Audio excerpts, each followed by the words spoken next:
அனைவருக்கும் வணக்கம். நீங்கள் நம்ம சேனலுக்கு புதுசுன்னா பக்கத்தில் இருக்கிற பெல் பட்டனை அமைத்தி சப்ஸ்கிரைப் பண்ணிக்கோங்க. தொடர்ந்து எல்லா வீடியோக்களையும் நீங்கள் பார்க்கலாம்.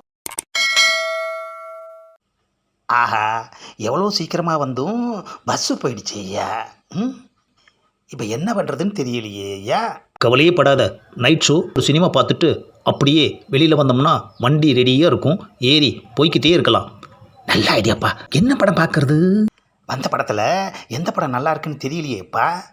எல்லா படமும் நல்ல படம் தான். இல்லையேப்பா, விமர்சனம்லாம் கேட்டனே, எந்த படமும் சரியாக இருக்கிற மாதிரி தெரியலையேப்பா. ஒவ்வொரு படத்தையும் ஒரு மாதிரி சொல்கிறாங்க விமர்சனத்தில்.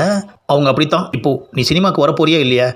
எந்த படம் நல்லா இருக்குன்னு தெரியாமல் எப்படிப்பா போகிறது? பேசாமல் கொஞ்ச நேரம் வெயிட் பண்ணுவோம்.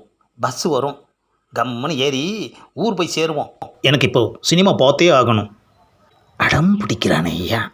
சரிப்பா, ஓடுற படத்தில் எந்த படம் நல்லா இருக்குன்னு இங்கே யாருக்கிட்டையாவது விசாரிப்போம். நீ மல்லிகை ஜாமான் வாங்கினப்போ யாரையுமே கேட்கல, ஸ்ட்ரெயிட்டாக போய் வாங்கிட்டு வந்துட்ட. ஆமாம். அதே மாதிரி துணி எடுக்கணும்னு நான் சொன்னதுமே ஒரு ஜவுளி கடைக்கு போய் கண்ணை மூடிட்டு துணி எடுத்துகிட்டு வந்துட்டேன். ஆமாம். அதே மாதிரி நான் பசிக்குதுன்னு சொன்னதும் என்ன ஏதுன்னு கேட்காம ஒரு ஹோட்டலுக்கு என்னை கூப்பிட்டு போய் 2 பேரும் சாப்பிட்டோம். ஆமாம், எதுக்குப்பா இப்போ இதையெல்லாம் சொல்லிக்கிட்டு இருக்க? மல்லிகை கடைக்கு போகிறதுக்கு முன்னாடி அங்கே இந்த பொருள் நல்லா இருக்குமா அந்த பொருள் நல்லா இருக்குமான்னு யார்கிட்டயாவது கேட்டியா? இல்லை யாராவது உனக்கு சொன்னாங்களா? யாரும் சொல்லலப்பா, நானாக தான் போய் வாங்கினேன். அதே மாதிரி துணி எடுக்க போகையில் இந்த கடையில் இந்த துணி நல்லா இருக்கும், இந்த துணி நல்லா இருக்காது அப்படின்னு யாராவது உங்ககிட்ட சொன்னாங்களா? இல்லை நீ தான் யார்கிட்டையாவது கேட்டியா? ஏப்பா, நல்லா இருக்குன்ற நம்பிக்கையில் நானாக தான் போய் எடுத்தேன்.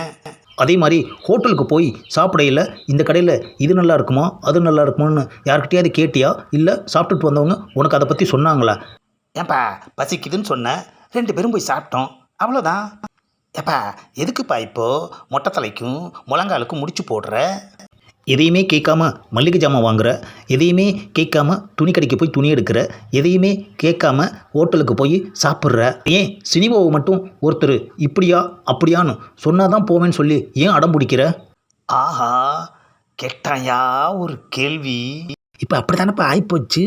விமர்சனம்ன்ட்டு திரும்புகிற பக்கமெல்லாம் ஒரே விமர்சனம் ஒரு பக்கம் இருக்கட்டும், ஆனால் ஒரு ப்ரொடியூசரு பணம் போட்டு படம் எடுக்கிறது யாரை நம்பி தெரியுமா?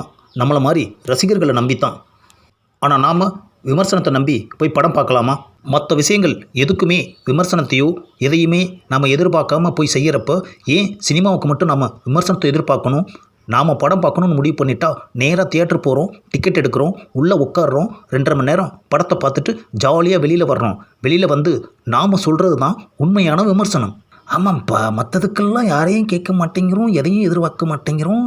ஆனால் சினிமான்னு வந்தால் மட்டும் இந்த விமர்சனங்களை தான் நம்ம முன்னாடி நினைக்கிறோம். நீ சொன்னது கரெக்டு தான்ப்பா.